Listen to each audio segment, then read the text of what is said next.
PAN card correction কেনেকৈ কৰিব পাৰিব আজি এইটো ভিডিঅ'ৰ জৰিয়তে আপোনালোকক মই দেখাবলৈ গৈ আছো।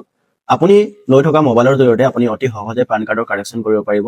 আপোনাৰ নাম বা আপুনি যদি নতুনকৈ বিয়া হৈছে, যদি আপোনাৰ টাইটেল চেঞ্জ কৰিব লাগে বা টাইটেল এড কৰিব লাগে বা আপোনাৰ নামত যদি ভুল আছে বা আপুনি আপোনাৰ কেয়াৰ অফ চেঞ্জ কৰিব বিচাৰে, সকলো ডিটেইলছ আপুনি চেঞ্জ কৰিব পাৰিব অতি সহজে। কেনেকৈ চেঞ্জ কৰিব আজিৰ ভিডিঅ'ত আপোনালোকক মই ষ্টেপ বাই ষ্টেপ দেখুৱাম। কিমান টকা আপোনালোকৰ খৰচ হ'ব সেইটো কথা আপোনালোকক জনাম। গতিকে আপোনালোকে ভিডিঅ'টো সম্পূৰ্ণকৈ চাব যদিহে আপোনাৰ পান কাৰ্ড কাৰেকশ্যন কৰিবলগীয়া আছে। তেন্তে আমি পলম নকৰি ভিডিঅ'টো আৰম্ভ কৰোঁ। চাওক, আপুনি লৈ থকা মোবাইলৰ যিকোনো এটা ব্ৰাউজাৰ আপোনালোকে অপেন কৰি ল'ব। ব্ৰাউজাৰ অপেন কৰি আপোনালোকে চিম্পলি চাৰ্চ কৰিব NSDL পেন কাৰেকশ্যন। তো এনেকৈ আপোনালোকে চাৰ্চ কৰি দিব। চাৰ্চ কৰাৰ লগে লগে প্ৰথম যোনটো অপশ্যন ওলাব এই অপশ্যন ক্লিক কৰিব আৰু এইটো ৱেবছাইটৰ লিংক মই ডেছক্ৰিপশ্যনত আপোনালোকক দি দিম। তাত আপোনালোকে ক্লিক কৰি ডাইৰেক্ট যোনটো NSDLৰ পান কাৰ্ড ছাৰ্ভিচৰ ৱেবছাইটত আহি যাব পাৰিব। চ' ইয়াতে ক্লিক কৰিব। ইয়াতে আপোনালোকে দেখা পাইছে অনলাইন পেন এপ্লিকেশ্যন। ইয়াতে কিছুমান গাইডলাইন দিয়া আছে, ইয়াত পঢ়া একো দৰকাৰ নাই, আপোনালোকক মই কথাবোৰ কৈ যাম। চাওক, যদি আপুনি এপ্লাই কৰি থাকোঁতে কিবা কাৰণত আপোনাৰ যদি নেট কানেকশ্যন গুচি যায়, তেতিয়া এটা আপোনালোকক টোকন নাম্বাৰ থাকে, সেই টোকন নাম্বাৰৰ সহায়ত আপোনালোকে ৰিজিউম এপ্লিকেশ্যনত ক্লিক কৰি আপোনালোকে পুনৰ যোনটো ষ্টেপত থাকি গৈছিলে তাৰ পৰা কৰিব পাৰে। চ' সেইটো আপোনালোকক মই প্ৰথমতে কৈ দিছোঁ। নিউ এপ্লিকেশ্যনত আপোনালোকে কৰিব পাৰে। তাৰ পাছতে তলতে আপোনালোকে দেখা পাইছে select PAN application type new or change request.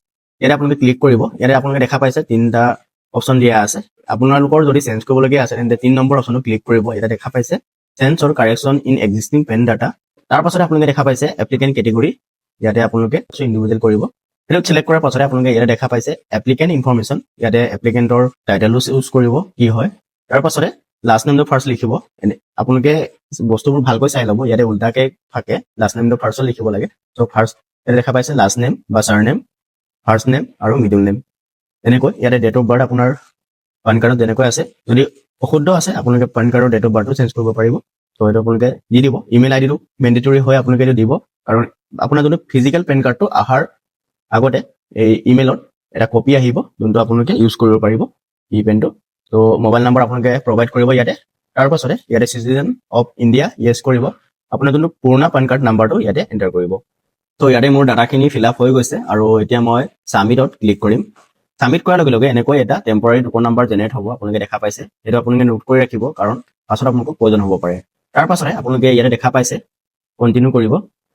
আৰু এই টোকন নাম্বাৰটো জেনেৰেট হোৱা 30 দিন হৈ গ'লে আপোনাৰ আকৌ নতুনকৈ আবেদন কৰিব লাগিব, সেইটো এক্সপায়াৰ হৈ যাব। ইয়াতে আপোনালোকে দেখা পাইছে তিনিটা টাইপ আপোনালোকে দেখা পাইছে। How do you want to submit your PAN application document. ইয়াতে আপোনালোকে দেখা পাইছে ছাবমিট ডিজিটেলি থ্ৰুত EKYC ই চাইন পেপাৰলেছ। যদি এই অপশ্যন আপোনালোকে চিলেক্ট কৰে আপোনালোকৰ যোনটো আধাৰ ৰেজিষ্টাৰ মোবাইল নাম্বাৰ সেইটো প্ৰয়োজন হ'ব। যদি আছে আপোনালোকে এইটো কৰিব পাৰে, এইটো অতি শীঘ্ৰ গতিত কামটো হ'ব আপোনালোকৰ। তাৰ পাছত ইয়াতে দেখা পাইছে ছাবমিট স্কেন ইমেজ থ্ৰুত ই চাইন। ইয়াতে আপোনালোকে দেখা পাইছে ই চাইন থ্ৰুতে আপোনালোকে, আৰু ইয়াতে আৰু এটা অপশ্যন আছে ফিজিকেল ডকুমেণ্টছটো আপোনালোকে ফৰৱাৰ্ড কৰিব লাগিব বাই পষ্ট। চ' আপোনালোকে কোনটো অপশ্যন আপোনালোকৰ কাৰণে চুইটেবল হয় সেইটো আপোনালোকে চিলেক্ট কৰিব। ছাবমিট স্কেন ইমেজ থ্ৰুত ই চাইন এই অপশ্যন মই চিলেক্ট কৰিম। আৰু আপোনালোকে ইয়াতে দেখা পাইছে whether physical PAN card is required, yes কৰিলে আপোনাৰ ফিজিকেল পেন কাৰ্ডটো আহি যাব। চ' আপোনালোকে সেইটো চাই ল'ব আপোনাৰ মতে। তাৰ পাছতে আপোনালোকে ইয়াতে দেখা পাইছে আপোনাৰ পেন কাৰ্ড নাম্বাৰটো আৰু আধাৰ নাম্বাৰ ইণ্ডিভিজুৱেল ক্ষেত্ৰত আপোনালোকৰ যদি আছে আপোনালোকে দিব পাৰে। লাষ্ট 4 ডিজিটটো আপোনালোকে আধাৰ কাৰ্ডৰ নাম্বাৰটো দি দিব। সেইটো দিয়াৰ পাছতে আপোনালোকে তলত দেখা পাইছে name as per Aadhaar only for individual. Aadhaar মতে নামটো হ'ব লাগে, যদি আপোনালোকে এইটো টিক কৰিব, ঠিক আছে। আৰু ইয়াতে আপোনালোকে নামটো এণ্টাৰ কৰি দিব পাৰে। তাৰ পাছতে আপোনালোকে ইয়াতে দেখা পাইছে goods and service tax number যদি আছে আপোনালোকে প্ৰভাইড কৰিব পাৰে। তাৰ পাছতে ইয়াতে দেখা পাইছে আপোনালোকে full name of the applicant. ইয়াতে দেখা পাইছে নামটো এনেকৈ, লাষ্ট নেমটো প্ৰথমতে আহিব, ফাৰ্ষ্ট নেম আৰু মিডল নেম। চ' এইটো আপোনালোকে টিক কৰিব, ঠিক আছে। এণ্ড দেন ইয়াতে আপোনালোকে দেখা পাইছে ডেট অফ বাৰ্থ আহি গৈছে, টিক কৰিব।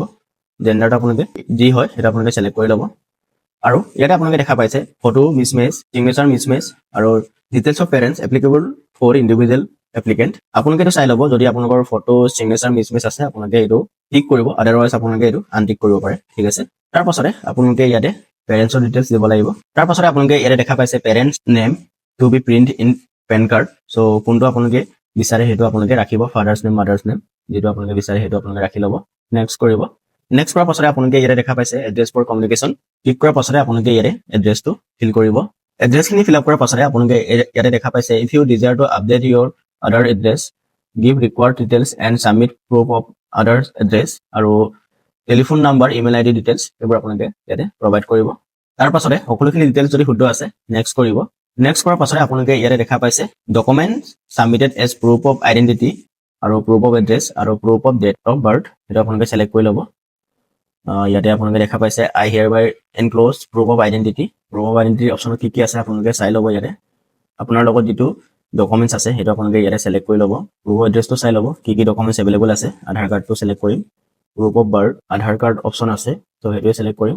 Proof of PAN and copy of PAN card select কৰাৰ পাছতে আপোনালোকে ইয়াতে দেখা পাইছে ডিক্লেৰেশ্যন আহি গৈছে। ইয়াতে আপোনালোকে ক্লিক কৰি আপোনাৰ নামটো লিখিব যাৰ নামত এপ্লিকেশ্যনটো কৰি আছে। এণ্ড দেন ইয়াতে আপোনালোকে ফৰ হিমছেল্ফ হাৰছেল্ফ যদি ইণ্ডিভিজুৱেল হয় সেইটো চিলেক্ট কৰিব। ইয়াতে কিমান ডকুমেণ্টছ আপোনালোকে এনক্ল'জ কৰিছে সেইটো আপোনালোকে দিব লাগিব। ছাপৰ্টিং ডকুমেণ্ট প্লেচটো লিখিব, আপোনাৰ গাঁওখনৰ নাম ইয়াতে দিব পাৰে। এণ্ড ডেটটো আহি গৈছে, কোনটো তাৰিখে ইয়াতে এপ্লাই কৰা হৈছে। আৰু ইয়াতে আপোনালোকে চাই ল'ব এই ফটো আৰু চিগনেচাৰ আপোনালোকে ইয়াত যেনেকুৱা চাইজৰ বিচাৰিছে তেনেকুৱা আপোনালোকে আপলোড কৰিব লাগিব, নহ'লে ইয়াতে একচেপ্ট নকৰিব। তাৰ বাবে আপোনালোকে এটা কাম কৰিব পাৰে, ৱেবছাইটত আপোনালোকে বনাব পাৰিব এটা ফটো আৰু চাইন এটা আপোনালোকে কৰি ল'ব। Proof of identity, proof of date of birth সেইবোৰ যে আপোনালোকে চিলেক্ট কৰিছে সেইটো আপোনালোকক 300 KB ভিতৰত PDF ফাইলত প্ৰয়োজন হ'ব। আৰু যোন ফটো আৰু চিগনেচাৰটো আপোনালোকক JPG ফাইলত কৰিলেও হৈ যাব। আৰু 200 DPI ভিতৰত আৰু ইয়াতে আপোনালোকৰ চাইজবোৰ দিয়া আছে। আপোনালোকে তেনেকৈ চিম্পলি আপোনালোকে এটা পৰ্টেলত গৈ NSDL PAN photo and signature resizer বুলি আপোনালোকে চাৰ্চ কৰিলে পাই যাব। NSDL PAN and sign signature resizer এনেকৈ চাৰ্চ কৰিব। চাৰ্চ কৰি আপোনালোকে ইয়াতে আপোনাৰ যিটো চহী আৰু ফটোটো আপলোড কৰি ৰিচাইজ কৰি ল'ব পাৰিব। এই অপশ্যনটোত আপোনালোকে ক্লিক কৰিব। প্ৰথম যোনটো অপশ্যন ইয়াতে আপোনালোকে দেখা পাইছে ক্ল'জ ফাইলত ক্লিক কৰিব এণ্ড ফটোটো চিলেক্ট কৰিব এণ্ড আপলোড কৰিব। এই ফটো আপলোড হৈ গৈছে আপোনালোকে দেখা পাইছে। তাৰ পাছতে ইয়াতে চিগনেচাৰটো আপলোড কৰিব। আৰু আপোনালোকক মই দেখাইছিলোঁ কেনেকৈ ফটো আৰু চিগনেচাৰ আপোনালোকে বনাব পাৰি। চ' সেইটো তেনেকৈ আপোনালোকে বনাই ল'ব, নহ'লে আপোনালোকৰ চাইজটো মিলাবলৈ অলপ অসুবিধা হ'ব পাৰে। এণ্ড দেন আপলোড ডকুমেণ্ট ইয়াতে দেখা পাইছে আপোনালোকে ডকুমেণ্টটো আপলোড কৰিব লাগিব। কিমান ডকুমেণ্ট আছে এনেকৈ এড কৰি ল'ব এড ডকুমেণ্টত। এণ্ড দেন ইয়াতে ছিংগলকৈ আপলোড কৰি দিব। তাৰ পাছতে ছাবমিটত ক্লিক কৰিব। ছাবমিটত ক্লিক কৰাৰ লগে লগে আপোনাৰ আধাৰ কাৰ্ডৰ 8 ডিজিট আপোনালোকে এণ্টাৰ কৰিব লাগিব। এণ্টাৰ কৰাৰ পাছতে আপোনালোকে ডিটেইলছবোৰ ভালকৈ চেক কৰি ল'ব। যদি সকলোবোৰ শুদ্ধ আছে তেন্তে আপোনালোকে প্ৰচিড কৰিব। প্ৰচিড কৰাৰ লগে লগে আপোনালোকে ইয়াতে দেখা পাইছে আপোনাৰ পে'মেণ্ট অপশ্যনটো আহি গৈছে। আপুনি পে'মেণ্ট কৰিব লাগিব। কিমান টকা পে' কৰিব লাগিব আপোনালোকৰ ইয়াতে দেখা পাইছে অনলাইন পে'মেণ্ট থ্ৰু ডেছ। ত' সেইটো মই চিলেক্ট কৰি ল'ম। চিলেক্ট কৰাৰ পাছতে আপোনালোকে তলত গৈ এগ্ৰিত ক্লিক কৰি প্ৰচিড টু পে'মেণ্ট অপশ্যনত ক্লিক কৰিব। পে' কনফাৰ্ম পে'মেণ্ট গেটৱে আহি গৈছে আৰু ইয়াতে আপোনালোকে বহুকেইটা অপশ্যন পাই যাব। তেনেকুৱা আপোনালোকে পে' কৰিব বিচাৰে UPI চিলেক্ট কৰিব পাৰে আপোনালোকে। ত' QR ক'ডত ক্লিক কৰিব আৰু ইয়াতে স্কেন কৰি আপোনালোকে অতি সহজে গুগল পে' বা ফোন পে' থ্ৰুৰে আপোনালোকে পে'মেণ্টটো কৰিব পাৰিব। পে'মেণ্টটো হৈ গৈছে আৰু পে'মেণ্ট হোৱাৰ লগে লগে এনেকৈ ৰিডাইৰেক্ট হৈ যাব। ইয়াতে আপোনালোকে অলপ ৱেইট কৰিব, কাটি নিদিব। দেখা পাইছে এনেকৈ আপোনালোকৰ কিন্তু পে'মেণ্ট কণ্টিনিউ কৰিব। কণ্টিনিউ কৰাৰ পাছতে আপোনালোকে এইটো টিক কৰিব। টিক কৰাৰ পাছত আপোনালোকে অথেণ্টিকেট অপশ্যনত ক্লিক কৰিব। কিন্তু আপোনাৰ আধাৰ ৰেজিষ্টাৰ মোবাইল নাম্বাৰ তাতে এটা OTP চেণ্ড হ'ব। দেখা পাইছে OTP জেনেৰেশ্যন ক্লিক কৰিব। ৰেজিষ্টাৰ মোবাইল নাম্বাৰ OTPটো চেণ্ড হৈ যাব। ছাবমিটত আপোনালোকে চিম্পলি ক্লিক কৰিব। দেখা পাইছে কণ্টিনিউ উইথ ই-চাইন এই অপশ্যনত ক্লিক কৰিব। আপোনালোকে লেংগুৱেজ চিলেক্ট কৰি ল'ব। আই হিয়াৰ বাই ডিক্লেয়াৰ এইটো চিলেক্ট কৰিব আৰু আপোনাৰ আধাৰ কাৰ্ড নাম্বাৰটো ইয়াতে এণ্টাৰ কৰিব পুনৰবাৰ। এণ্টাৰ কৰাৰ পাছত চেণ্ড OTPত ক্লিক কৰিব। পুনৰ এটা OTP চেণ্ড হ'ব আপোনাৰ ৰেজিষ্টাৰ মোবাইল নাম্বাৰত।